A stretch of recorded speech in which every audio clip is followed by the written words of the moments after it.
Happy Wednesday. Welcome into this live edition of Seattle Seahawks Today, powered by Chat Sports. Tyler Jones here with you. Thanks for spending part of your afternoon with us. We got a loaded show on tap as we'll catch up to speed with the latest news and rumors on your Seattle Seahawks. We'll talk about the possibility of bringing Quandre Diggs back. Also, we have our first top 30 visit for the Seahawks. We'll tell you who that is coming up later on. Plus, we will have our Mock Draft 3.0, grades for free agency, and a Q&A mailbag as well. You can get on the mailbag portion of the show using the hashtag Seahawks or super chatting, $ next to the chat box if you would like to contribute. As you guys file in, already over 115 people joining us right at the top of the show. Shout out your city. We'll shout you out as we're out of the gates ready to go here on this Wednesday. And we'll show you some love as we get this thing started. And I'm pleased to welcome back. People were asking where he went on Thursday as we had the breaking news live show with Sam Howell getting traded to Seattle. He was unavailable, taking care of other things. And people were wondering, did Smitty get fired after his comments about J.J. McCarthy that did not make our boss James Yoder too happy? I'm happy to report that he has not been fired, that he still is employed and still part of this show.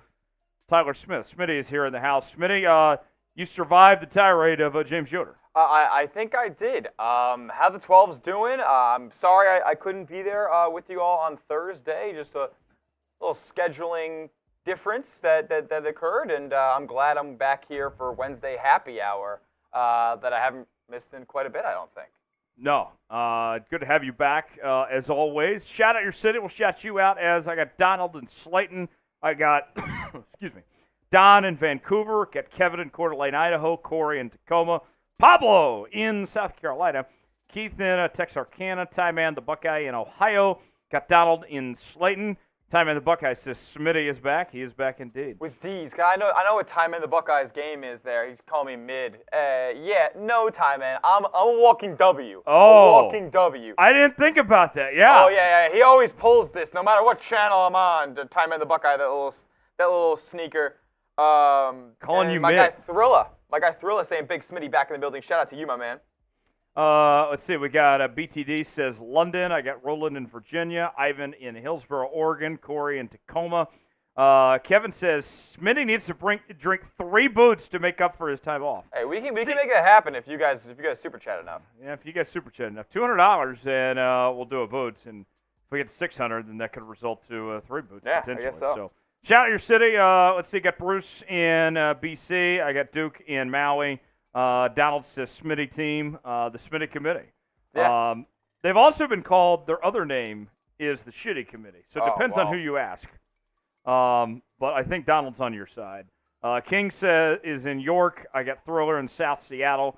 Got Gavin in Boise as well. Already our first super chat of the day. We haven't got a super chat menu yet. And Bill says, Granite Falls here. We exist. Bill, we appreciate you. Much love to you, and shout out to everybody in Granite Falls. Am I incriminating myself by not knowing where Granite Falls is? Is it in Washington? Would you like to take a guess? Oh boy, I'm gonna guess Oregon. Granite Falls is in Washington. Okay, then I shouldn't have second guessed myself there. It is in the Sound, if you will, you know that population 3,300. All right. Actually, we love a little small town love. It's gone up to 4,200 actually. A bustling metropolis, they might say now. Yes. Let's see. What else we got here? Bill, thanks for that super chat. We'll get to the menu coming up in just a bit. Who is your favorite Seahawks free agent signing so far? Who's the guy? Smitty, there's been 13 so far. We're going to go over the full list later, and I'll go over my grades. So I won't answer this question because I don't want to spoil anything for later. But how about you? Who's your favorite so far at this point? Ooh, I think it's got to be Terrell Dodson is my favorite so far because he's not a guy that jumped off the page to anybody. He wasn't on all the top free agent rankings. But this guy, according to PFF, was the best coverage linebacker after he took over for Matt Milano in Buffalo last year. I am very excited for this. Both of these new linebackers that the Seahawks have added, Jerome Baker as well. That new duo is going to play very well off the ball. And for this new philosophy that the Seahawks want not exactly the tackling linebackers, the run-stopping linebackers, but coverage off-ball linebackers is something that's going to help us against San Francisco and against the rest of the NFC West, who have liked to target the middle of the field for Seattle over the past couple of seasons. I love Dodson and Baker as well. Checking on the chat here. Thriller says Jenkins and Dodson. Donald says Dodson. Tripp says Jerome Baker. Corey says Hankins. Trayman says Dodson and Jenkins. Tilla says ask Smitty. Okay. I just answered. We did. Maybe the delay. Maybe he was just anticipating my answer there. But yeah, Jonathan Hankins, another great name as well. He's a little bit up there in age, so I don't know if he's going to be more of an every down player for Seattle. Probably. I think he's going to be about a 2-down player. Yeah, definitely about a 2-down player, rotation piece. Maybe he'll take a drive off here and there. But we want to keep a guy like that healthy because we need a man in the middle that can plug things up. Yeah, certainly so. I think we need to go ahead and get to Prize Picks. 7 minutes in. Are we? Okay, I didn't know. Yeah. And then we'll get to the rest of the way in. So. Why not? Let's tell you about today's sponsor. That is Prize Picks. I got to tell you, I'm a big fan of Prize Picks. I know Smitty's a big fan of Prize Picks too. And here's what we got on tap with our friends at Prize Picks, folks. You pick 2 or more players in any given category. Get the choice of more or less, whether you're talking fantasy points, maybe you're talking rebounds in basketball, goals in hockey, home runs in baseball, all sorts of different categories to choose from.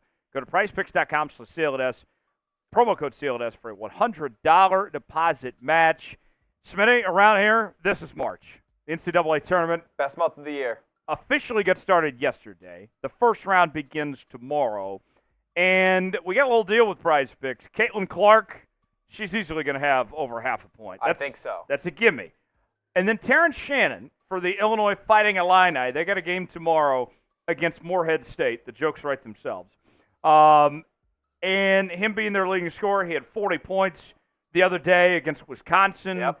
I think he can easily get over 17.5 here. Yeah, I mean, listen, the only thing that is an issue here is if they absolutely blow out Morehead State.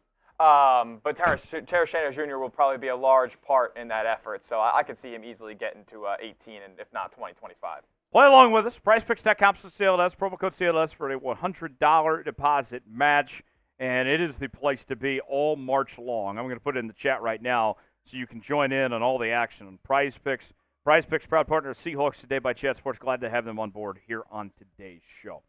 All right, next up, who is a player the Seahawks should sign in free agency? Not a whole lot of money left to spend. Not a whole lot of great names out there either, though. That as well. So, with that in mind, who's somebody still hanging around that you'd like to see go play for the Seattle Seahawks? We're going to talk about Quandre Diggs. Apparently that door's not closed on him potentially making a return to Seattle. But who comes to mind? Who would you like to see? Smitty, who comes to mind of potential fit for the Seahawks here? There isn't a ton out there, but I mean, a guy who probably won't need to be the alpha. He won't need to be the every down player. I think a guy like who could really strengthen a rather shallow cornerback room right now is a guy like Stephon Gilmore, who really hasn't shown any signs of slowing down even at age 33. He's been very productive at every stop he's been at, and I think he could fit right into a Seahawks defense that is, like I said, shallow at the cornerback position. Yeah, I think that could be a very good fit. Let's see. Duke says Justin Simmons. Beast says Dalton Reisner. Dalton Reisner would be fascinating. Former Kansas State offensive guard with the Denver Broncos, short stint with the Minnesota Vikings. Solid player. His BFF grades are not bad, not great. Good leader. Average to a little below average. Seahawks were kind of hesitant with the guard market with how expensive things got. So Dalton Reisner's guy, I don't think that you'd have to break the bank for, could fill position of need. I agree. Definitely in the market of a position of need, because John Schneider has seemed to have forgotten what the offensive guard position is. It looks like Anthony Bradford is the top offensive guard on our roster right now, and he was mediocre at best last season. That doesn't make you feel good. No, it doesn't make you feel good. No. Jason says Trey White. Isaac says Isaiah Simmons. Trey White might be washed. Not going to lie. He's had a lot of injuries. I like Isaiah Simmons a lot, but I think that the Seahawks, with the signings they've done, have kind of closed that door. Yeah, I mean, as far as off-ball linebackers that are going to be primarily used for coverage, the Seahawks have already made their signings in that department. I think Isaiah Simmons is kind of on the outside looking in there. Yeah. Isaac, thanks for that. Now, You want to get to the Super Chat menu? let's get to the Super Chat menu, shall we? Let's go ahead. Here is what we got on the menu today. First-time Super Chatters, you get the Seahawks chant. $5 Super Chat, we'll do the old McDonald's song. $10 Super Chat gets you a raffle ticket for our Seahawk knives. We're giving away at the end of the month. We're getting very close to the finish on that. You see this Seahawks Today football that I've been tossing around here? $20 gets you a spot on this Seahawks Today football that we will give away here soon. Once it's filled up. We'll add your name to it. It's starting to fill up. There's only a couple more weeks to get your name added to this. So Absolutely. get your name added, and we'd love to have you here. And then $50 we'll do a beer bong. And then if we get to $200 collectively, we will do Das Boot. People in the chat already calling for a Smitty boot. Hey. Yes. That's crazy. I know. Deal today? We do have to sing the old McDonald's song for our guy Bill. We do. Yeah, so let's hit it. For Bill. Old MacDonald had a farm, C-I-E-I Hawks. There you go. Trips got drip. Love that question. Use hashtag Seahawks in your comment if you have a question for us to answer later on today's mailbag. Trip got drip knows what the idea is. Yes. I love that question. As well as Beast Mode. Love that as well. Good stuff there, everybody. Hashtag Seahawks for the mailbag or Super Chat, and we'll get you involved later. Deal of the day today, it is Tequila Wednesday. It is Tequila Wednesday. I got a lot of Patron right here that needs to be used.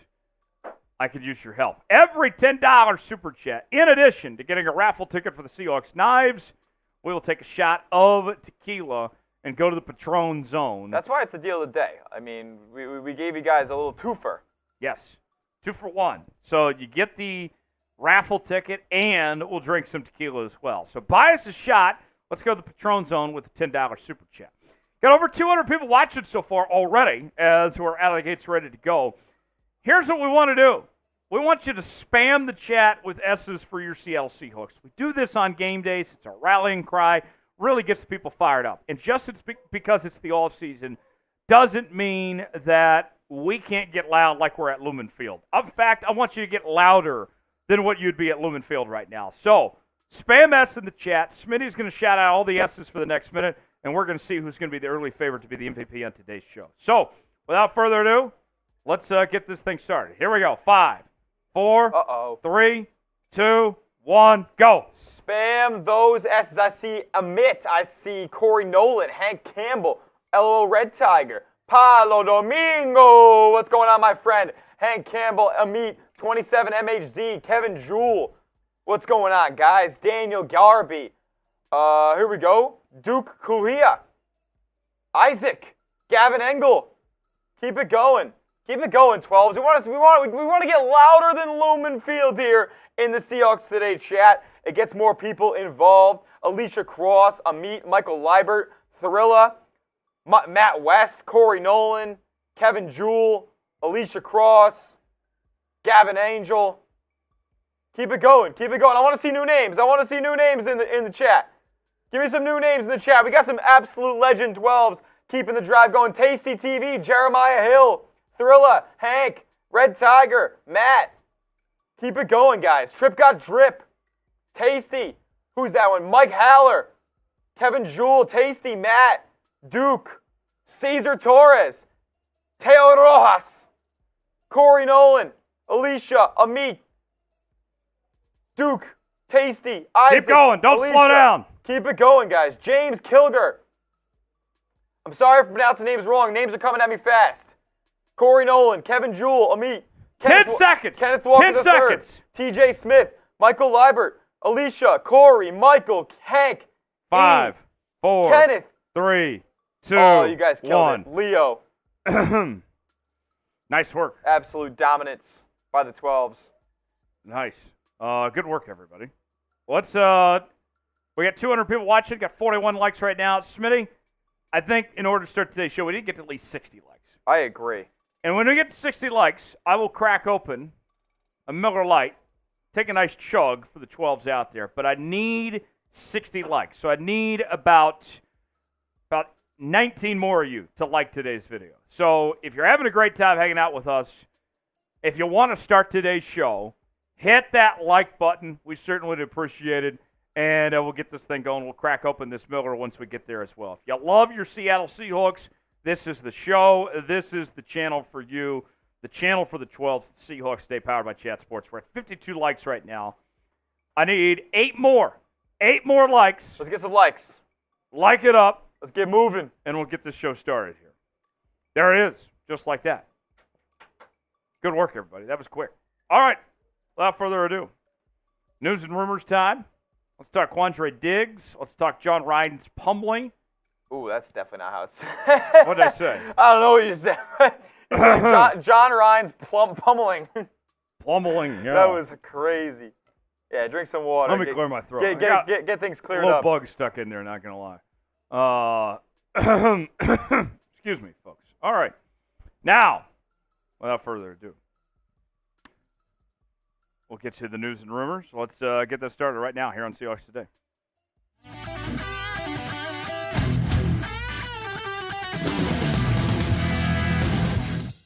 Loaded show ahead here on this edition of Seattle Seahawks Today. Tyler Jones here with you. We are talking about a potential return to Seattle for Quandre Diggs. How likely is that?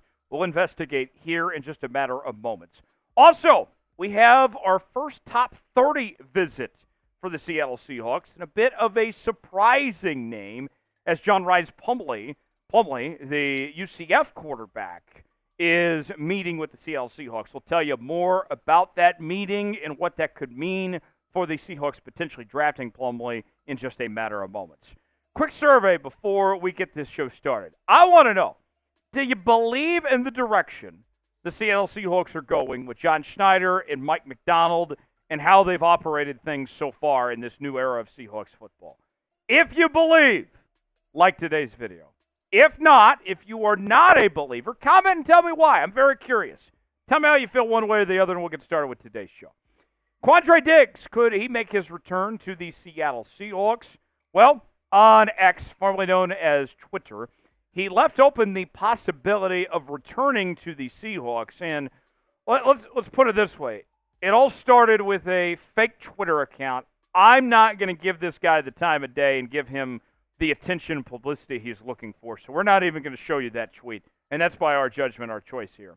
But this fake account put out this complete lie that Quandre Diggs was not wanting to return to Seattle, that he had shut that door, and that it was over with. And then Quandre Diggs followed that up with a quote tweet and said, "Bro, who is this dude?" Never spoke to this guy. So Quandre Diggs shutting down that false rumor, if you will, that he's not interested in potentially coming back. So then with that said, if you do bring in Quandre Diggs after a disappointing season in 2023, what are you expecting? Well, Doug Farrar, who covers the National Football League, he did some scouting on Quandre Diggs recently, and I stumbled upon this, and I thought it was an interesting nugget. Quandre Diggs is a really interesting free agent.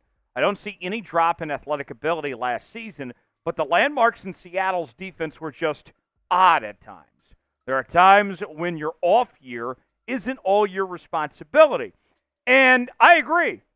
While Diggs' down year wasn't all his fault, I do think he's partially responsible, but it wasn't all his fault. I think that's very true. Two things can be true at once here. But with what we've seen, with the changes the Seahawks have made, with their most recent additions over the last couple days here, I think it's pretty obvious that the Seahawks are going a different direction, that Quandre Diggs is not a part of their future plans at that safety position, with what they've already invested with Wallace and with Jenkins, among others, and already having Julian Love there. The Seahawks are going younger, they're going cheaper, and Quandre Diggs, unless he wants to be a backup and play for a very small contract, there's likely not a role for Quandre Diggs when it comes to the Seattle Seahawks defense. I like Quandre. He's a 12 through and through. He meant a lot to this organization, but the days are behind him. This Seahawks team is going a different direction. They saved $11 million against the cap when they cut him back on March 5th. I know he's a 3-time Pro Bowler and everything. Nobody's denying that Quandre Diggs was a good football player and meant a lot to the Seattle Seahawks organization. But the Seahawks have said they're moving on. They're doing something different here. So I would be shocked if Quandre Diggs was back in Seattle at this point. What do you guys think? Our pinned comment today, should the Seahawks bring back Quandre Diggs? Why for yes and for no? Weigh in the comment section. Tell us what you think, if Seattle should bring Diggs back or not. Today's show is sponsored by Prize Picks. Prize Picks is the place to go for daily fantasy made easy. Here's how it works. Choose two or more players on any given category. Get the choice of more or less, whether you're talking fantasy points, maybe it's rebounds in basketball, goals in hockey, maybe it's home runs in baseball, all sorts of different categories to choose from. The NCAA tournament is underway this week, and I got to tell you, I'm so excited about March Madness. We all know about Caitlin Clark and the terrific story that's going on there with that Iowa team. And this is just a freebie at this point. They're offering on Prize Picks more than half a point for Caitlin Clark. She could do that in her sleep, folks. She'll get half a point. And then I got Terrence Shannon Jr. from the Illinois Fighting Illini. They're taking on Morehead State on Thursday. And I got him to go for more than 17.5 points. He had just over 40 points a few days ago in the Big Ten tournament. So I think he can get over 17.5. Play along with us. PrizePicks.com/CLNS. Promo code CLNS for a $100 deposit match.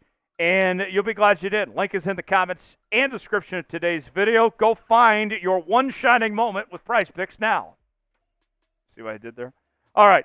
Top 30 visit update rolling in. Has this one a bit of a shocker, but the more I read into it, the more I like it. You guys know I'm a Big 12 football fan. I've seen a lot of John Rhys Plumlee the last season or so with what he did at UCF. And he's getting a top 30 visit with the Seahawks. And to kind of sum up how these top 30 visits work is that you only have a certain number of players that can meet with the organization at the facility before the draft begins. And they're using one of their visits on Plumlee here. Bit of surprise. But listen to this. Plumlee was on the Paul Feinbaum show on the SEC Network. Hey, Paul! He said the following here. Hopeful to get an opportunity, but like you said, I can do a lot of things. I think I can be a weapon in many different ways. But I also think that if you ask me, I'm one of the best 32 quarterbacks in the world. Given the opportunity, I think I am and I will be. Here's the bottom line when it comes to Plumlee. I know that he is not anywhere on most people's draft boards at the quarterback position.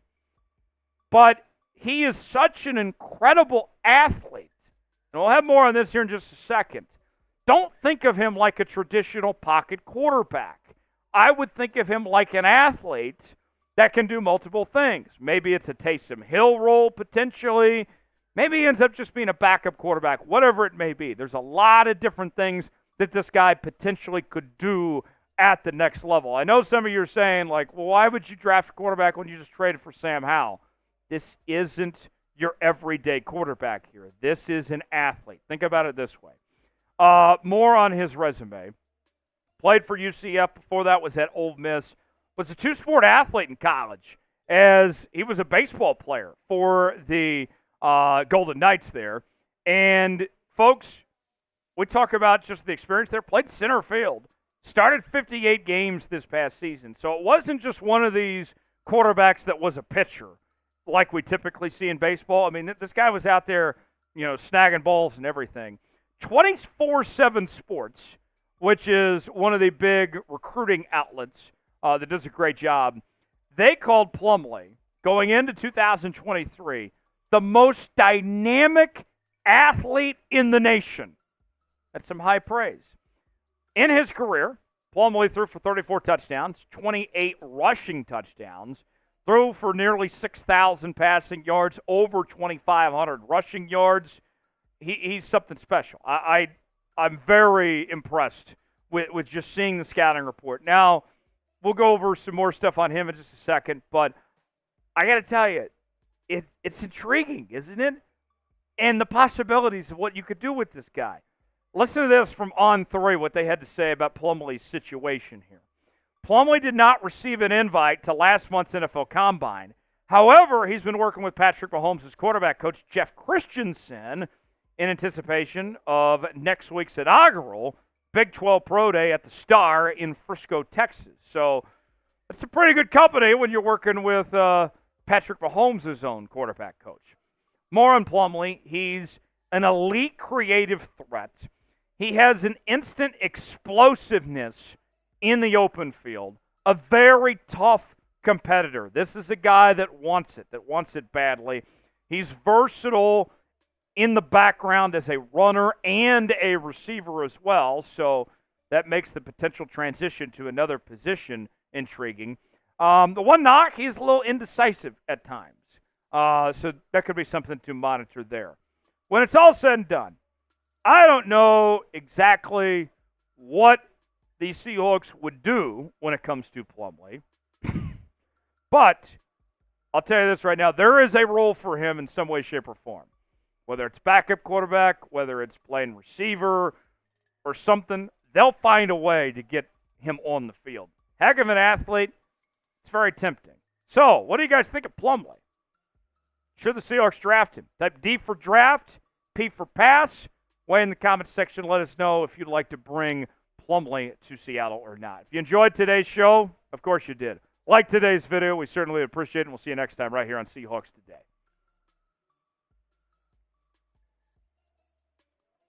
All right.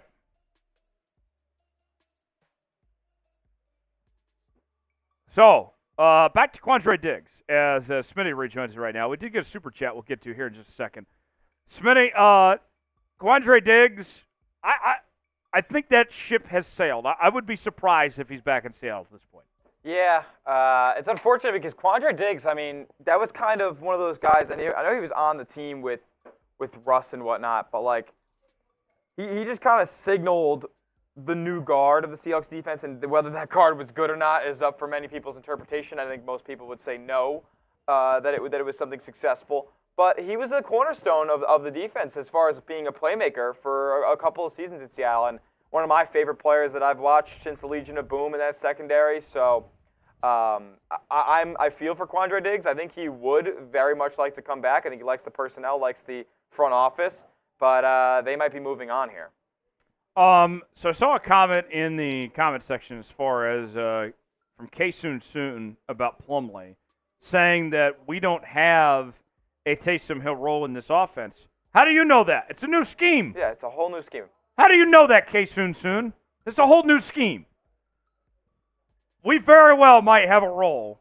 I think if the Seahawks, obviously they got some fascination there because there's plenty of guys they could be talking to, and Plumlee's the first they're talking to. And especially something's cooking in that brain of Brian Grubb there. I'm not 100% sure that they brought him in to talk to him about, throw progressions and his deep throw ability and his decision making in the pocket. Like, I don't think that's why they're bringing him in for a top 30 visit. I think they're going to talk to him about just the many ways that he can affect a football game all around the field. I think they're talking to him about being the best athlete in the nation by 24/7 Sports. That's right. That would be why. The best athlete. You got my attention. Got a super chat coming in. Pablo with a $20 super chat. Bang! Woo! Thank you, Pablo. You're getting your name out of the football. Pablo Domingo. Pablo says, I want the Seahawks to draft Johnny Newton at 16 overall. I want to see the Seahawks win the NFC West. Mike McDonald and John Schneider need to win the NFL draft. Go Seahawks, go Seahawks. First off, go Pablo. Smitty, it's no secret that the Seattle Seahawks prioritized the draft, that they weren't going to spend a lot in free agency. Mm-hmm. And now with what we know it's ahead, with the picks that they have and everything here, I think this draft is going to be crucial here. I think it's going to be crucial. I also think that Seattle's going to have tough decisions to make there as pick 16 when, potentially 4, 5, 6 maybe quarterbacks could go in the top 13 to 15 picks. I mean, they're going to have their pick of the litter when it comes to who they want. I bet you their number one player on their board, because when teams do their boards, they list them as if who's going to be available most likely. I think the number one player on their board is going to be available most likely. Maybe if that's Dallas Turner, that's not the case, or Jared Verse, that's not the case. but they're going to have their pick of the litter as far as guys that they're infatuated with there at number 16. Pablo, much love. There's your name added to the football. Another one. And Shouts out to Pablo. I believe that's Pablo's first time on the football. Very nice. Glad we got Pablo involved here. You can also have your name added to the football with a $20 super chat. $10 super chat, you get a raffle ticket to win a set of Seahawks knives. $5 super chat will sing the old McDonald's song. First time super chat, get the Seahawks chant. $50 super chat will do a beer bong. And on top of that, if you send in a $10 super chat, it is Tequila Wednesday. Ooh. We'll take down some tequila in addition to getting you that raffle ticket as well. So there we go. Without further ado, it is mock draft 3.0 time. Smitty, you've already seen the script. You built the graphics for the script. I did. That's a fact. I would say of the mock drafts we've done, and I'll explain here in a second. We always put these things in a simulator. This one turned out to be, I think, the most realistic of the three. Definitely. I think didn't Jaden Daniels fall to us in the first one? Yes. Yeah, that was ridiculous. Did the second one, did we get Dallas Turner? No, that was this. Let me tell you, Jaden Daniels was the second one. First one was Dallas. First one was Dallas Turner. Okay, yeah. So I think both those guys are likely to be off the board by 16. It seems like Dallas Turner keeps moving up draft boards by the day. This one, very, very realistic. I actually would almost guarantee that the player that we have taking in round 1 is going to be available there at 16. Yeah, I think so. And this is also our first mock, not just post-free agency, but since the Sam Howell trade, which changed up the draft order for Seattle. Absolutely. So not the same picks that we had in previous mock drafts, so you're going to want to tune into this one, whether it be now or on demand later. Yes. Without further ado, we'll get started. I just saw Adam Lefko on my screen. I don't think that guy I've ever seen wear a tie. No, he don't wear ties. He's always the turtleneck. He is a big turtleneck guy. Yeah, and he rocks the sport coat over it, which I like, but you can't overdo it. Yeah. Adam Lefko getting his shine here during March Madness because he definitely doesn't get it during the NBA season when he's on that whack TNT Tuesday broadcast. He's still stuck with Candace Parker. Shout out Lefko, though. He used to be with Bleacher Report, and now he's really moving up in the world. Yeah. Let's get started here. Mock draft 3.0 time. We'll explain how this all works and go from there. Shout out Worthless saying W. Smitty. Appreciate you, my guy. Much appreciated, Worthless. Let's hit it. All right, here we go. 3, 2, 1. Mock draft time. Mock draft 3.0 here on Seattle Seahawks today. Tyler Jones here with you. Thanks for joining us. A couple notes that I want to get to before we start our mock draft.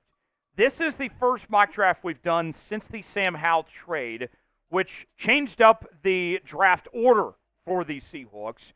Also the first mock draft we've done since the first wave of free agency as well, which changed up some of the team needs for the Seahawks as well. And then on top of that, folks, the mock draft we're doing here is because we have a new draft order, we're not doing trades this time. We're going to keep it with the picks as they are. So kind of want to set the scene for you here. We put our picks into the Pro Football Focus Simulator. They picked for the other 31 teams. I picked for Seattle, and we go from there. So before we get started, I want to know, who is your favorite Seahawks draft pick of all time? Not who the best is, but who is your personal favorite that you had to choose from? Weigh in the comment section. Let us know what you think your favorite all-time draft pick is for the Seahawks, and we'll get started with today's show.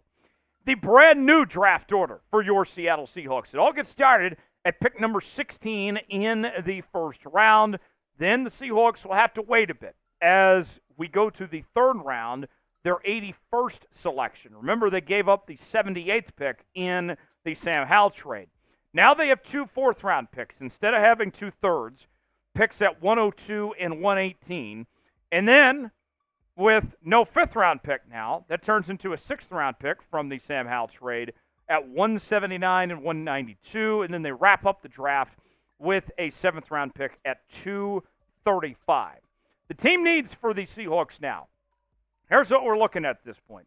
Still need some more pass rusher help. Certainly going to be on the market for an edge. Still looking for more help on the offensive and defensive line, specifically the interior of the offensive line. The linebacker spot, looking for more off-ball linebackers, potentially guys that can grow into the position. defensive back, need some depth at the corner spot specifically, and then tight end. I know you got Pharaoh Brown and Noah Fant, but you need a young tight end with potential to be able to bring you those 2 tight end receiving sets, which they don't have that capability of right now. So, as we get to the Seahawks pick at 16, here are the last 5 picks leading up to the Seahawks selection that the simulator chose. J.J. McCarthy falls to the Vikings at 11, which I'm sure the Vikings would just be thrilled about. Quinyon Mitchell, the corner from Toledo, he goes to the Broncos at 12. Well, the Raiders take Brock Bowers, the tight end out of Georgia, at 13. Jared Verse goes to the Saints at 14. And then Terrion Arnold, the corner from Alabama, goes to the Indianapolis Colts at 15. So, who does that leave on the board for the Seattle Seahawks at 16? We could go with the unicorn, Cooper DeJean from Iowa at corner. We could go with Johnny Newton, Jerzon Newton, the defensive tackle from Illinois. We could go with a local favorite, Troy Fontanu, the offensive guard from Washington. Or another corner option is Nate Wiggins, the corner from Clemson, who ran a 4.2. And then there is the center Jackson Powers Johnson, who would fill a big position of need for the Seahawks on the interior of the offensive line and has stated publicly he would love to play in the Pacific Northwest, that he enjoys the rain. So with that, the pick is in. Dun, dun, dun, dun, dun, dun, dun, dun. With the 16th overall pick in the 2024 NFL Draft, the Seattle Seahawks select Oregon center Jackson Powers Johnson. I got to tell you, I really like this pick for the Seattle Seahawks. And I know what some of you are going to be thinking right away. Why are you using a first-round pick on a center?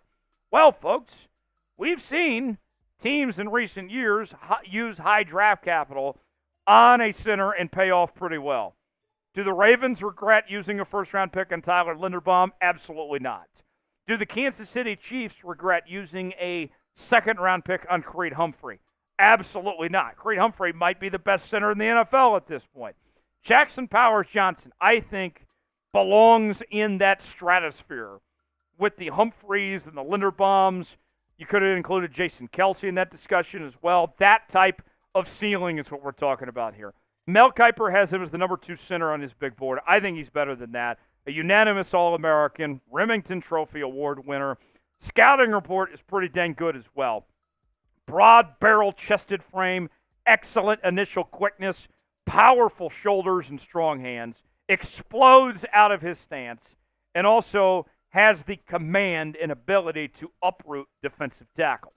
His grades, according to Pro Football Focus in 2023, include an overall grade of 84.3, a run block grade of 85.2, and a pass block grade of 90.6. So, what do you guys think of my selection to go with Jackson Powers Johnson with the number 16 overall pick? It's our pinned comment today. Should the Seahawks draft Jackson Powers Johnson?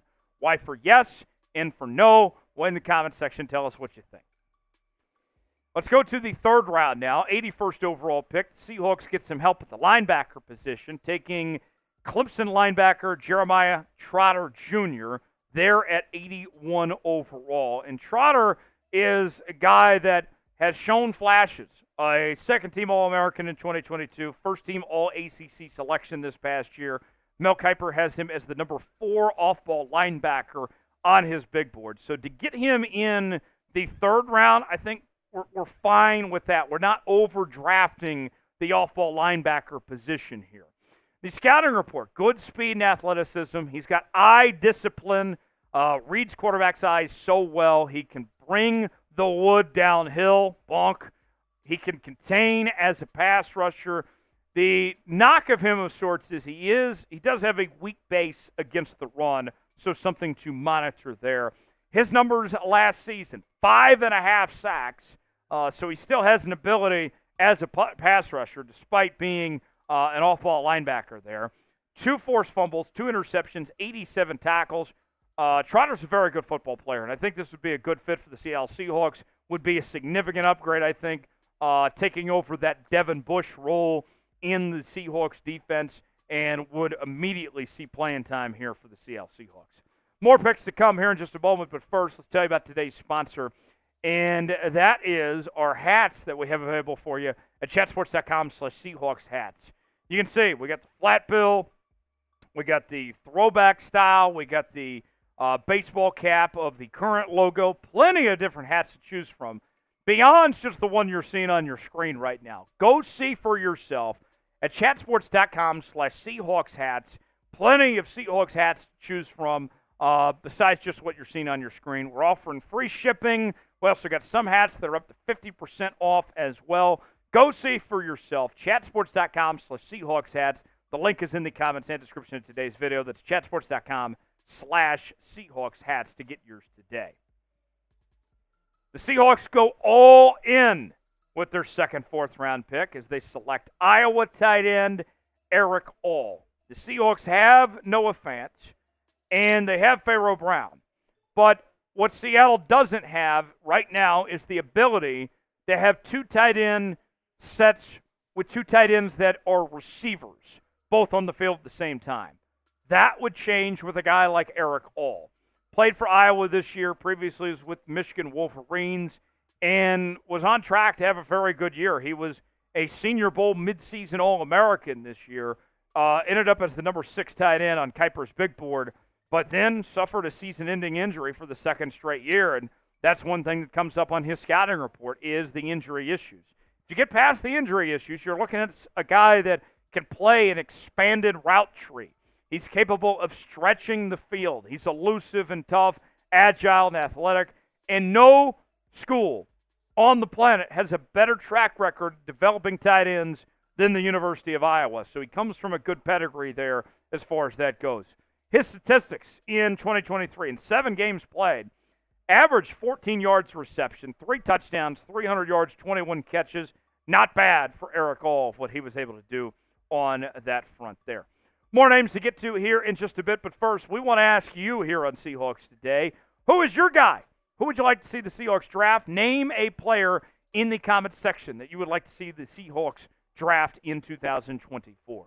We are your go-to spot for all things draft here on Seahawks Today, as we are counting you down to the draft in Detroit. We're bringing you daily coverage with news and rumors. We're going to be doing more mock drafts, draft target videos. Everything you need to know to get ready for the 2024 draft is covered right here on Seattle Seahawks Today. You ain't alive, you ain't subscribed. Join the family now. Never miss a moment of the latest happenings in your favorite team. We got you covered each and every day here on Seahawks Today. Next up in the 4th round, we find Kansas State offensive guard Cooper Beebe. And you guys know, I'm a Big 12 football fan. And I got to tell you, Cooper Beebe was a menace in the Big 12 Conference over the last couple of seasons. He just dominated at the line of scrimmage. A 2-time first-team All-American, a 3-time first-team All-Big 12 selection. With the Seahawks having a need at the offensive guard spot, Cooper Beebe, he's ready to step in right away and be a day-one starter for this Seahawks team if they decided to go that route. And the scouting report, I love this when it comes to Cooper Beebe. Refrigerator build with a barrel chest. He's not keeping the refrigerator running because he's going to go catch that thing. He's a road-grading, play strength, and power player. Stout, firm anchor against the bull rush. Pocket-clearing presence. He does have short arms, though, which could be an issue. His numbers, according to Pro Football Focus, were outstanding last year. Overall grade at 83.9. Pass block grade of 90.4. And with this switch to an air raid scheme, pass blocking is going to be more important for this Seahawks team than it's been previously. Run block rate of 79.9. Let's move ahead to the 6th round now, and we get some help on the defensive line as the Seahawks select Jordan Jefferson out of LSU. No, not the former quarterback Jordan Jefferson from LSU, but defensive line help. A bit of a project of sorts, but he's just really starting to come into his own as we saw at the end of 2023. Another 6th-round pick, we get an edge rusher. You can never have too many pass rushers. That's where we find James Madison's Jalen Green with this selection. James Madison kind of went under the radar of sorts, although that they did pick up things, getting to a bowl game. College game day didn't end up showing up there. But Jalen Green is a guy that is still figuring out, still is coming to his own of sorts, hasn't reached his potential that could be a good fit for the Seahawks and find a decent pass rusher there late that if he wasn't playing at JMU would probably go higher. One more pick before we wrap up, but I want to know, what's the Seahawks' biggest need in this year's draft? Weigh in the comment section. Let us know what you think that need is. Our final selection in the 2024 NFL Draft, we go with Texas Tech safety Tyler Owens in the 7th round.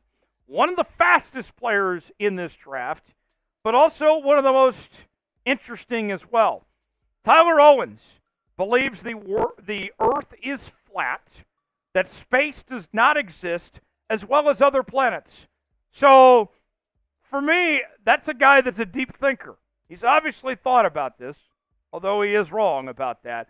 I can respect him at least putting that out there for the world and gaining some attention there. So I think he would fit in with a lot of the crazies in Seattle with that type of mindset, potentially speaking there. So to recap our mock draft for the Seattle Seahawks, 16, we go with Jackson Powers Johnson out of Oregon. 81, Jeremiah Trotter, the linebacker out of Clemson. 102, Eric All, tight end from Iowa. 118, Cooper Beebe, offensive guard from Kansas State.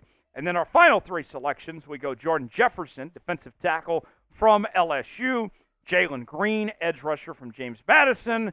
And then we finish with the flat earther, truther himself, Tyler Owens, safety from Texas Tech, with all 7 of our selections there. So, there you have it. That is Mock Draft 3.0 from yours truly. How did I do?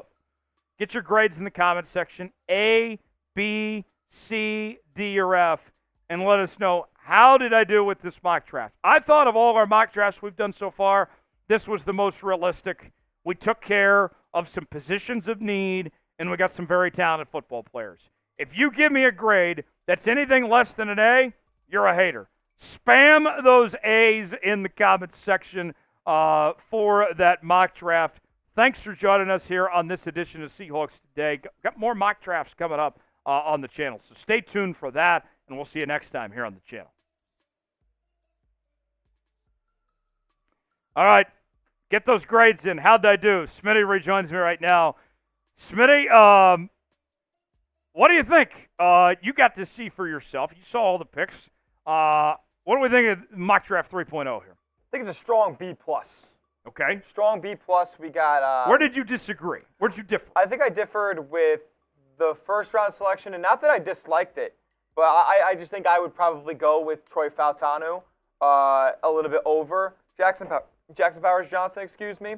I'm not sure how much experience, and I'm sure it's it's an easier transition than tackle to guard, but center to guard for Jackson Powers Johnson, I'm not exactly sure if the Seahawks wanted to give Olu a chance and potentially start Powers Johnson at guard. I'm not sure. I just think Fautanu fits the guard position that we need desperately a little better. And then I think Eric All, I don't know, man, 2 season-ending injuries a little concerning for me. Yeah, it's a gamble, no question about it. But I like the prospect of Eric All. Oh, the prospect, the thought of him is great. I think he can absolutely be a game wrecker. Just got to stay healthy. Yeah, I think so. Checking in on the grades. Anything less than an A, you're a hater. K-Soon-Soon's been hating on us all day today. K-Soon, what's going on? What did we do to hurt you, K-Soon-Soon? Let's get those grades in. A, B, C, D, or F. Dan the Man's back. We'll get to Dan's Super Chat here in just a second. LOL Red Tiger says A. K-Soon-Soon saying B+. Get your grades in. Let us know what you think of that mock draft. Dan the Man, always a pleasure. Dan the Man getting his name added to the football again. Do you think Seattle is only doing 1-year deals because next year we are getting a lot of picks next year? So, Smitty, you and I were actually just talking about this. Yeah. There are a lot of 1-year deals.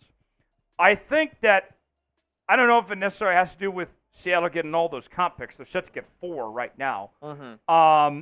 I think it more so has to do with John Schneider is kind of playing chicken with the salary cap of, expecting another big bump in the cap next year and doesn't want to get locked into some long-term I think it's a good idea, and I hope that he's explained that to some of these guys who potentially have wanted longer-term deals.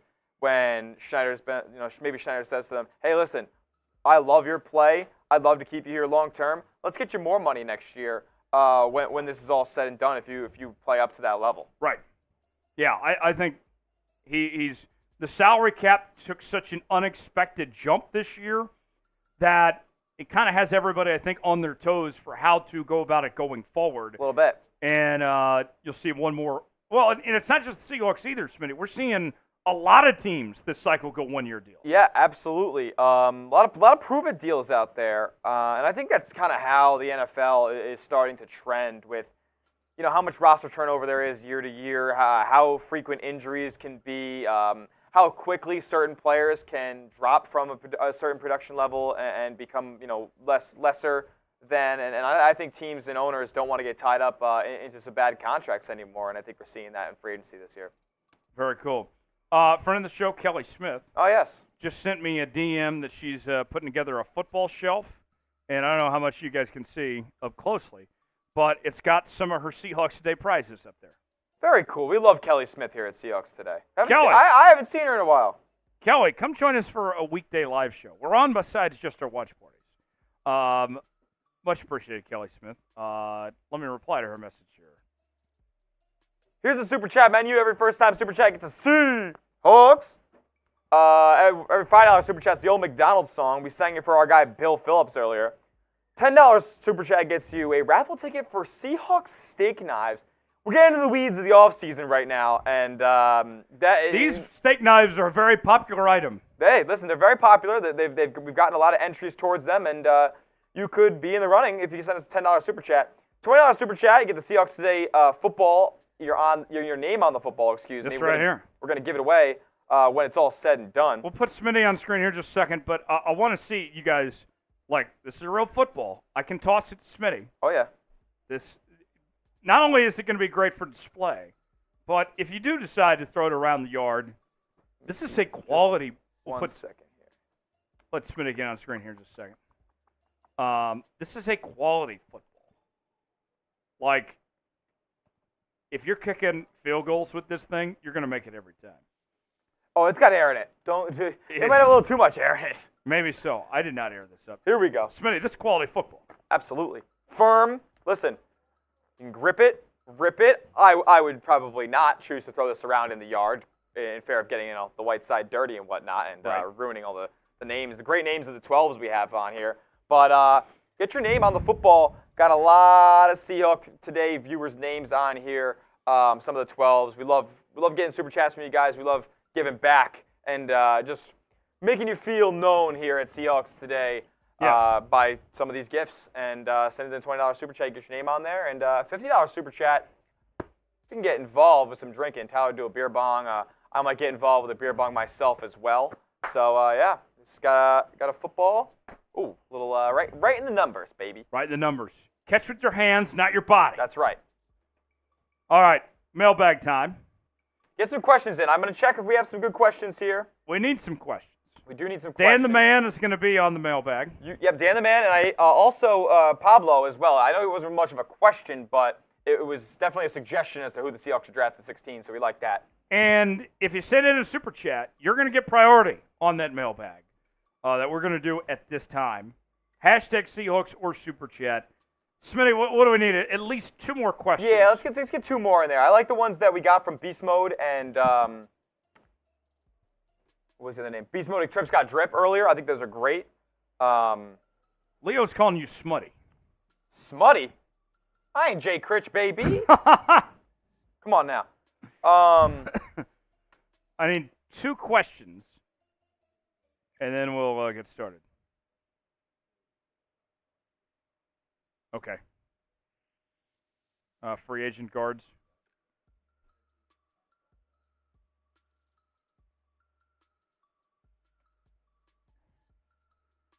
All right. Send in your questions. Hashtag Seahawks or Super Chat. I need two more questions before we can get this show started. I pulled up a list. There's more smutty comments coming in.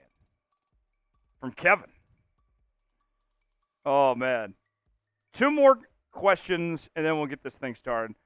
Wayne is here. Leo's space. Get your questions in, guys. Get your questions in. Hashtag Seahawks or Super Chat.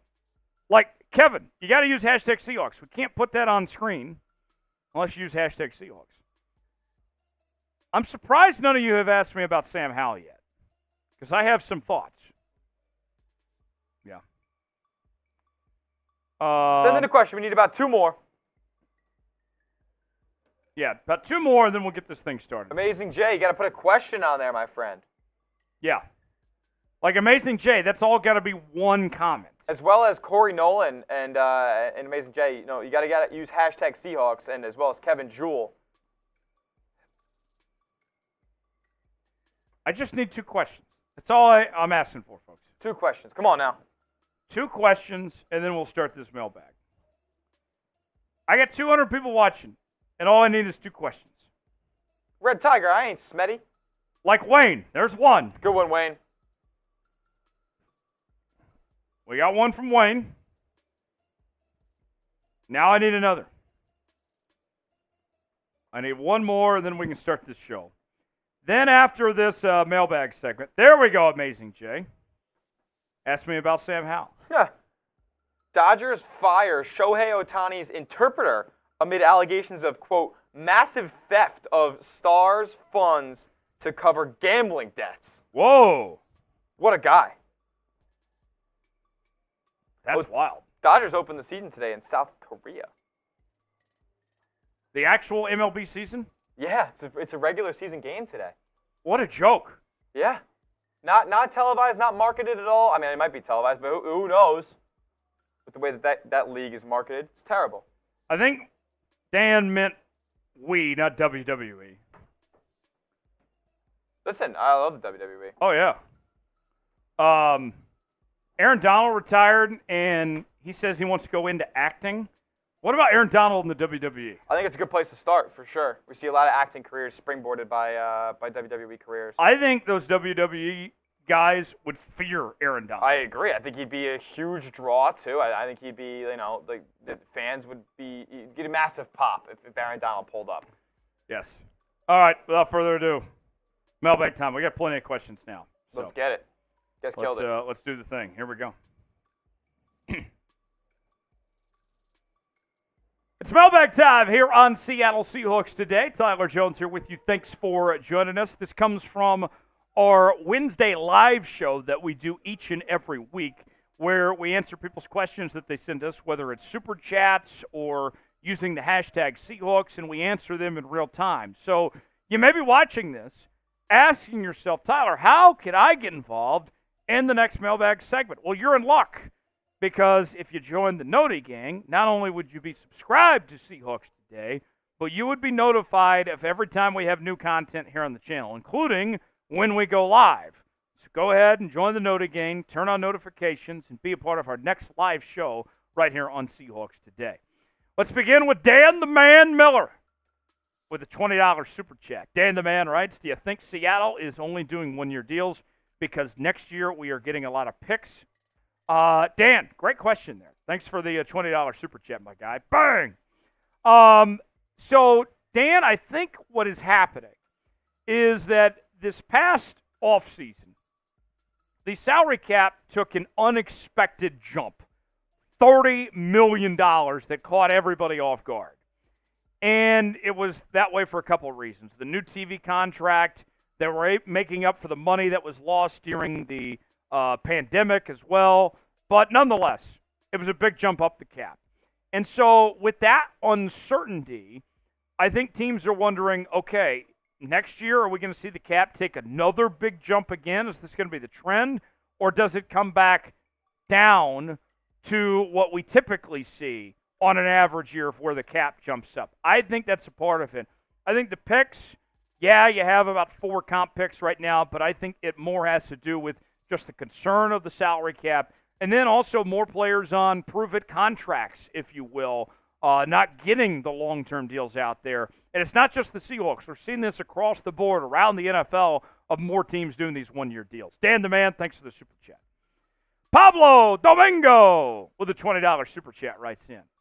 I want the Seahawks to draft Jerzon Newton at 16 overall, Johnny Newton. I want to see the Seahawks win the NFC West. Mike McDonald and John Schneider need to win the draft. Go Seahawks, go Hawks. Thank you, Pablo, for that super chat. Johnny Newton, at 16, I think potentially you might be able to trade down and he still be on the board for the Seahawks there. That could be a guy, if you like, that you could be in position to trade down and still get as far as that goes. But Johnny Newton, not a bad prospect. Some people have him as the number one defensive tackle in this year's draft. I like Byron Murphy personally a little more than I do Johnny Newton, but they're both good players. Mike McDonald and John Schneider, this is going to be their bread and butter as the draft. The Seahawks have never been a team that were huge spenders in free agency. You got to win through the draft. You build through your young core foundation on your team, and I expect them to draft well once again. Thanks, Pablo, for that super chat there. Steve the Ref, that's Rhys's dad checking in, says, what do you make of the Rayshawn Jenkins signing? Jenkins is one of my favorite signings that the Seahawks made in free agency, and Jenkins was maybe the most underrated player in all of NFL free agency. He was that good, I felt like, and was not appreciated, not recognized enough for how good of a football player he is. He can tackle, he can create turnovers, he can cover well. This guy does it all, and no one was talking about him. And you look at this Seahawks team, right, with what they moved on from. No more Jamal Adams, no more Quandre Diggs, and we see Jenkins come in, Wallace comes in. You should see some 3 safety sets with Love, Jenkins, and Wallace. I think Wallace is going to play some corner as well potentially here. I think this group's significantly upgraded. And Kobe Bryant's going to get better. Jaron Reed's going to get better. Watch out. I think this safety room for the Seahawks is going to be sneaky good in 2024. I'm feeling very confident. I like the signing, and I like the moves they've made. How would you grade the signing of Rayshawn Jenkins? It's our pinned comment today. A, B, C, D, or F, weigh in, let us know. Legion of Boom Forever writes, better signing, Kayvon Wallace or Jonathan Hankins? Thanks for that question there, Legion of Boom Forever. Very good question. And I like both of them for different reasons. I think Wallace is the better signing, but not by much. Because Wallace is going to be more of an every down player than Jonathan Hankins is. You're going to get more out of Wallace than you will Jonathan Hankins. Because whether it's Wallace playing a third safety spot or playing corner, there's going to be a multitude of different things that Wallace can do. He can play on the line of scrimmage. He can play as a nickel. He can play as safety. There's no reason for him not to be on the field every play, basically. With Jonathan Hankins, he's a little bit older. He's not your best interior defensive lineman. He is a rotational piece. You'll get a lot out of him, and it'd be good to have him there, but you're not going to get the mileage out of Hankins as you are out of Wallace. So that's why I like Wallace a little bit more, but I like both signings. What was the better signing here? Was it Kayvon Wallace or was it Jonathan Hankins? Type K for Kayvon Wallace. Type J for Jonathan Hankins. Weigh in the comment section and let us know what you think. Seth writes in, realistically, Geno has 1 to 2 seasons left. Do we push Sam Howell as the starter next season? All right. I'm going to be pretty frank with y'all. Sam Howell is never going to be the long-term solution for the Seahawks quarterback position. I'm just going to go ahead and shut that down right now. Neither is Geno Smith. I think what you're looking at with Geno, I think you're absolutely right, Seth, as far as the 1 or 2 year window, that the Seahawks eventually replace Geno with a young quarterback, a young franchise quarterback, take advantage of that rookie contract, and reset the clock and go from there, let them learn under Geno Smith. With Sam Howell, this is somebody that I saw a lot of in college at North Carolina, was very flawed, okay? Going into his final season at North Carolina, he was projected to be the best quarterback in the country, number 1 overall pick, and he was just a turnover machine. North Carolina was a big disappointment. He ended up falling in the 5th round.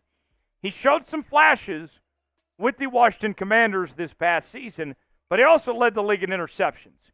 He also led the league in times getting sacked. And a lot of it, of course, is not his fault.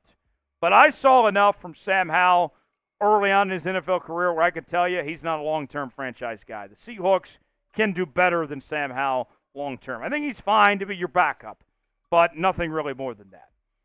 Wayne writes in, what are the Hawks linebacker targets for the third round? So we had a mock draft on the channel this week, and I took the Seahawks drafting an off-ball linebacker in the third round. Jeremiah Trotter was the selection I made for Seattle with the 81st overall pick, and Trotter would be a nice value find. What we're seeing is teams are not picking off-ball linebackers as high as they used to. That trend has changed. You're not going to see your Kenneth Murrays of the world or Isaiah Simmons picked in the first round anymore. Those days have come and gone. But guys like Jeremiah Trotter in the third round, I don't hate the idea at all. Seahawks need some linebacker depth. I think he could step in, be an immediate upgrade in that Devin Bush role from what we saw from Devin Bush this past season. He could be a good fit. Beast Mode writes in, if not Dalton Reisner, who is another guard that we can sign? First off, let me just say, I do like Dalton Reisner. The guard market was crazy expensive in 2024, way above what any of us thought, and it basically priced John Schneider out of signing a guard in free agency. So now the Seahawks have to look for help elsewhere. I guess they're hoping that the market dwindles, that things get cheaper. That would be ideal. Maybe it's through the draft. I like Dalton Reisner, but if Dalton Reisner's not there, Lincoln Tomlinson's a possibility. Connor Williams, I know he played center the last couple of years with Miami, but he's played a lot of guard in his career as well. You could look at other names, potentially like Connor McGovern as a possibility. There's a number of guys out there. Dalton Reisner would probably be my first choice at this point, but I think the Seahawks, more of their focus is going to be what we see in the draft when it comes to shoring up that position there. Corey writes in, Corey in the house. Do you think any team will pick up safety Jamal Adams? Great question. I don't expect any team to pick him up for a very pricey cost. I would expect a close to vet minimum deal of sorts for Jamal Adams, because think about this with Jamal Adams. It's not just paying Jamal Adams potentially of whatever he would command. I think he's going to have to settle for the league minimum when it's all said and done. But when he was on the football field last year, he was a liability, especially in coverage. So whatever team signs him has got to figure out how can we use him properly and get him to not hurt us. And honestly, I think that's a problem for any team that looks at facing Jamal Adams. He might not have a home when it's all said and done. For more Seahawks coverage, subscribe now to Seahawks Today. Turn on notifications so you never miss a moment, and we'll see you next time here on the channel. All right, one more segment to get to here in just a bit. It's our free agency grades. But I want to hear from you guys. Speaking of grades, grade the signing of Rayshawn Jenkins, A, B, C, D, or F, as Smitty joins me right now. Smitty, I won't spoil my grade because I'll go over this here in just a second. Yeah. But I will say this much. I really like the Rayshawn Jenkins signing. I'm going to give it a solid A-. I think he was probably one of the best safeties you could get at that price point. I think he actually probably would be the best safety you could get at that price point, at that point of free agency. I think he's coming off the best season of his career. Maybe some teams are scared off that he maybe is approaching 30, but not me. I like the way that this signing turned out, and I think he could provide a lot for the Seahawks defense that is pretty much brand new. Great, the signing of Rayshawn Jenkins. Kevin says A. Corey says A. Dan says he meant to ask about Jonathan Hankins in his question.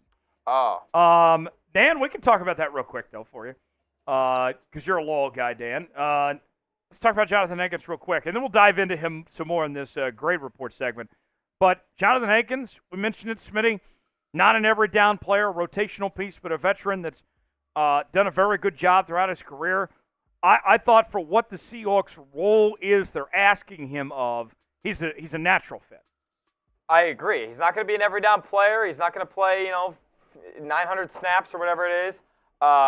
He's going to be a guy who can plug up the middle on early downs when teams are looking to run the football. Yeah. All right. Final segment before we go. It is grade report time. We will grade all 13 of the Seahawks free agent signings so far. And to kind of set the scene for you here, we're going with guys, how we came up with 13, guys that hit the open market when free agency began. So like Tyler Lockett never hit the open market. That was a contract restructure. That's not included here. Everyone here is somebody that hit the open market. That's how we're defining this here. So we'll get to that, and then we'll kind of wrap up from there. So that's what's ahead. Final segment of the day. Free agency grades coming up next. We're also keeping tabs on the first four tonight. We got Grambling State in Montana State underway, tied 2-2. Montana State, who was under 500 until they won their conference championship. First ever tournament appearance for Grambling State. Yeah, a couple of those this year. We got Stetson there at the 16 seed, matched up with UConn, so night Stetson. I think that was it as far as teams who've never made the tournament before. Very nice, though. I always love to see guys get crossed off of the never made the tourney club. Along those lines, real quick, Nebraska, the only Power 5 program to have never won an NCAA tournament game. Do they break through and beat Texas A&M? 100%. Get ready to learn Tominaga. Get ready to learn Tominaga. He is an absolutely strapped up lefty. He's going to tear up the Aggies of Texas A&M this weekend.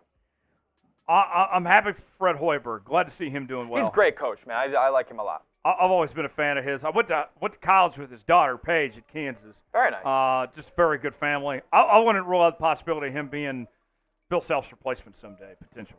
He's making a big impact at a school that has not seen a lot of success in the hoops department. So. Midwest guy through and through, too. Yeah. So, all right, grade report time. Let's grade all the Seahawks signings in free agency so far. We will do that next right here on Seahawks Today. Get out those red pens. It is grade report time here on Seattle Seahawks Today. With the first wave of free agency in the books, we are going to give our grades for all 13 of the Seahawks free agency signings so far. And the way that we've categorized this is players that hit the open market when free agency began. So we're not going to talk about Tyler Lockett, but we are going to talk about guys like Noah Fant and Leonard Williams and others here. So we'll bring that to you coming up in just a moment here on this edition of Seattle Seahawks Today. Before we do, we want to make sure that you 12s are informed and entertained as much as possible here on the channel, and you lock us in. You subscribe to Seahawks Today for the latest happenings in your favorite team. We're close to our next milestone of 51.5 thousand subscribers, but we need your help to get there. YouTube.com/Seahawks TV to subscribe for free today. You'll be glad you did, and we'll get started with today's show. Let's recap the Seahawks moves in free agency to this point. Tyler Lockett restructured on a 2-year, $34 million deal. Noah Fant kicked things off in the free agency period with a 2-year, $21 million deal. While Leonard Williams, on the first day of free agency, got a huge contract, 3 years, $64.5 million. Pharaoh Brown, 1 year, $3.2 million. Nick Harris, the center/fullback, we'll see what role the Seahawks have in mind for him. He gets a 1 year, $2.5 million deal. Artie Burns and Darrell Taylor are back. Rayshawn Jenkins comes over from the Jacksonville Jaguars on a 2-year, $12 million deal. Noah Fant returns to Seattle. George Fant, rather. Got a little ahead of myself there. George Fant is back. The backup swing tackle is the role that he'll likely play. You had the Sam Howell trade go down. Tyrell Dodson also added 1 year, $4.2 million deal. He and Jerome Baker on a 1 year, $7 million deal, are going to hold things down at the linebacker position. And then a few more here for you. Tremaine Antrim will compete for playing time in the offensive guard spot. Kayvon Wallace at safety comes over from Tennessee. And then Jonathan Akins from the Dallas Cowboys will be a rotational piece on the defensive line. Let's start with Noah Fant here. 2 years, $12 million. Noah Fant coming off the worst season of his career. But I don't think it's Noah Fant's fault. I don't think he was set up to succeed in that Shane Waldron, Pete Carroll offense when they weren't getting him involved like he should. He should play a much more significant role in the Seahawks offense. I think he's a top 10 caliber tight end in this league. They probably overpaid for the money that he's accounted for the production we've seen at this point, but I still rather have Noah Fant on my team than not. I'll give this a solid B-plus grade by the Seahawks on their deal with Noah Fant there. Leonard Williams, man, did he get paid a lot of moolah. 3 years, $64.5 million. Williams was the best defensive player for the Seahawks in the second half of this past season. A dynamic just beast for the Seahawks on the defensive line. This was a lot of money, and you wonder if they would have taken care of this sooner, could they sign him for less money? And it kind of handicapped them for what they could do the rest of the free agency period. I'm giving this a B, and it's not a knock on Leonard Williams at all. It's how the Seahawks handled this situation of waiting when they did to get a deal done and potentially hurting themselves on some of the other deals there. Let's ask you, did the Seahawks overpay for Leonard Williams? Y for yes, N for no. It's our pinned comment today. Weigh in. Tell us what you think in the comment section below if they overpaid for Williams or not.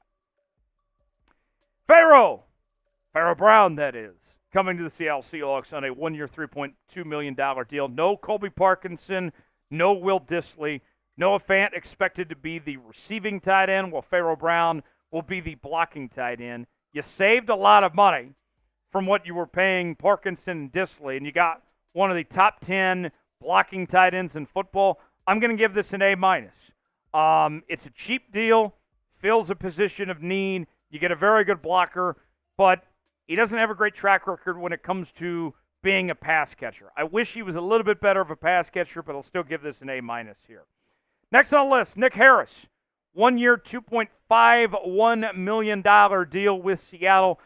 Very cheap contract. A guy that can do multiple things. He can play center. He can play fullback. Played under Scott Huff, the Seahawks offensive line coach, when he was a member of the Washington Huskies, so there's some familiarity there. Seahawks had their eyes on Nick Harris. They really liked him. I'm going to give this a solid A. There's nothing to really hate about this move to bring in Nick Harris on a cheap contract for a guy that can do multiple things. Artie Burns re-signed on a 1-year deal, and the thing with Artie Burns, he's kind of just going to hold the spot until he doesn't at this point, until he gets beat out by somebody else.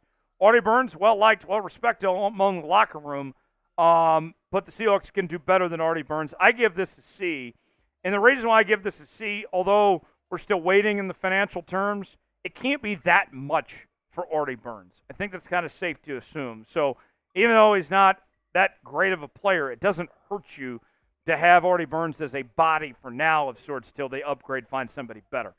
Who was Seattle's best free agency signing so far? We've gone through a number of names already. Still got plenty more to go, but want to hear from you guys first. Weigh in the comment section and let us know what you think. Got Seahawks hats on sale now. Chatsports.com/Seahawks hats. You can get yours today for up to 50% off. We're also offering free shipping. Here's a couple different choices for you. The flat bill, the baseball cap style, the throwback version. Plenty more to choose from. Go see for yourself our Seahawks hats, and if you find one you like, get it today. Chatsports.com/Seahawks hats. Only for a limited time. The free shipping plus up to 50% off. The link is in the comments and description of today's video. Chatsports.com/Seahawks hats to get yours today. Darrell Taylor signed an extension. He is back.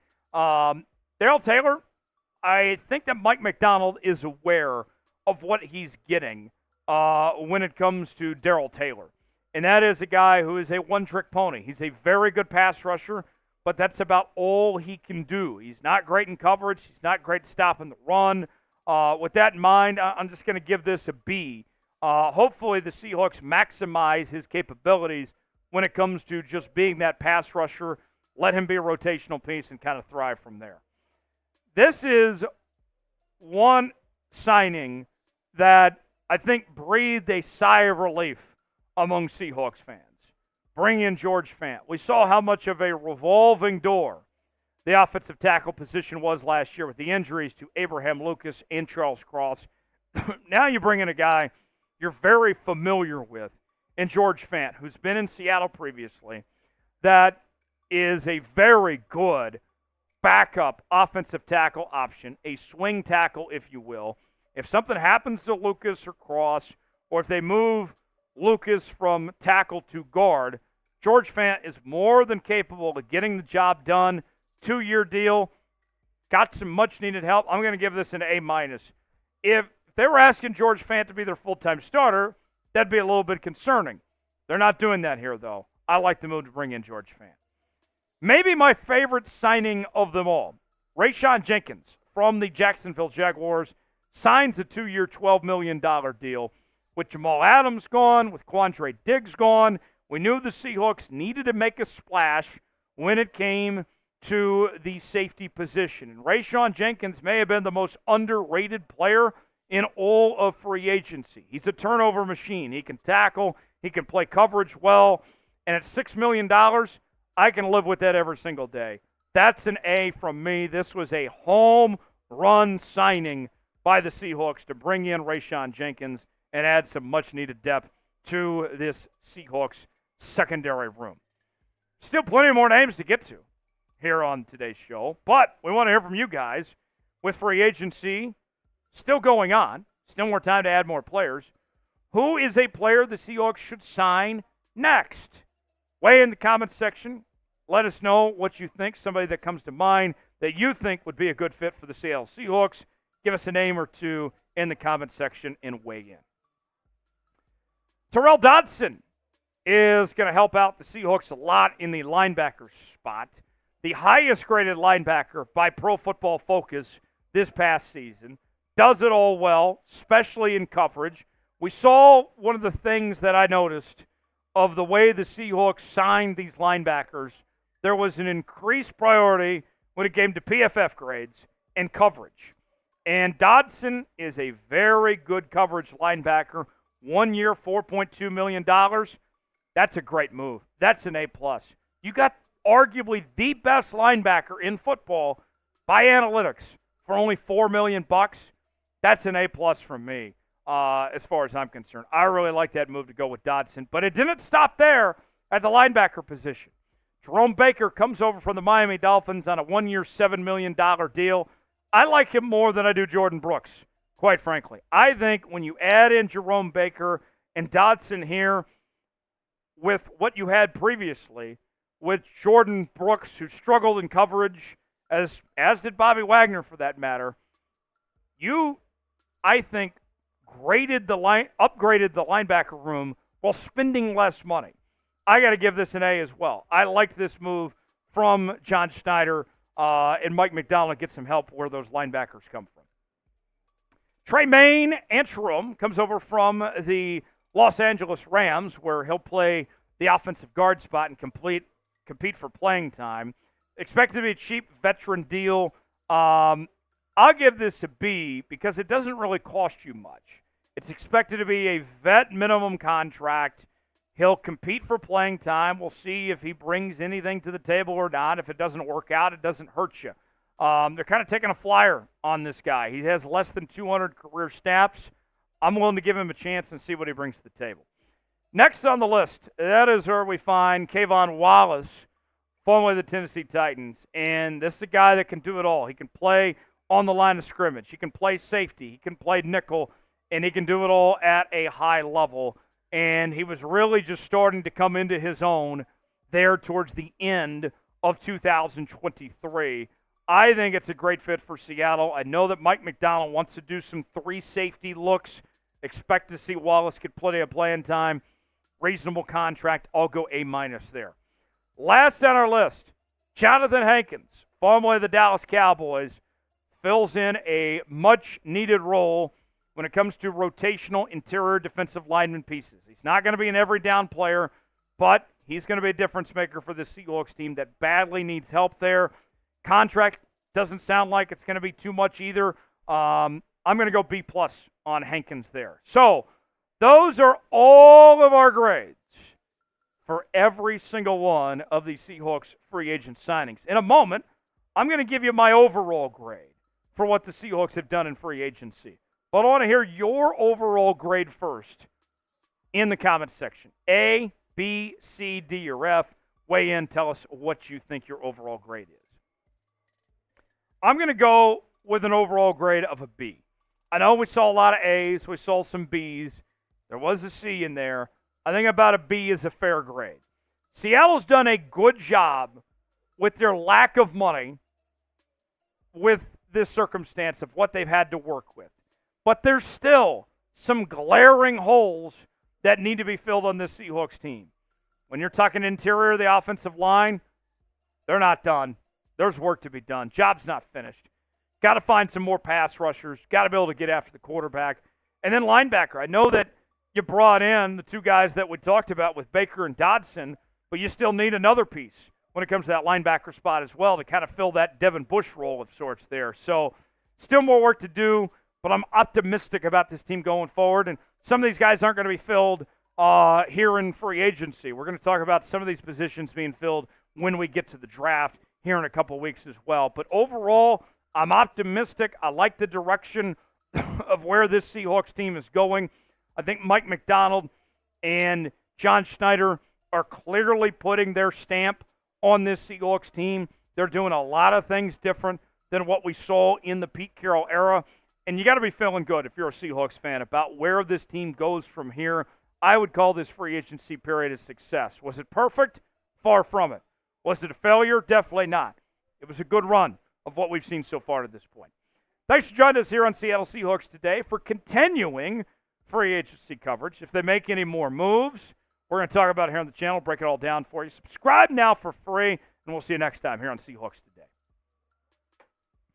All right, a couple super chats to get to here.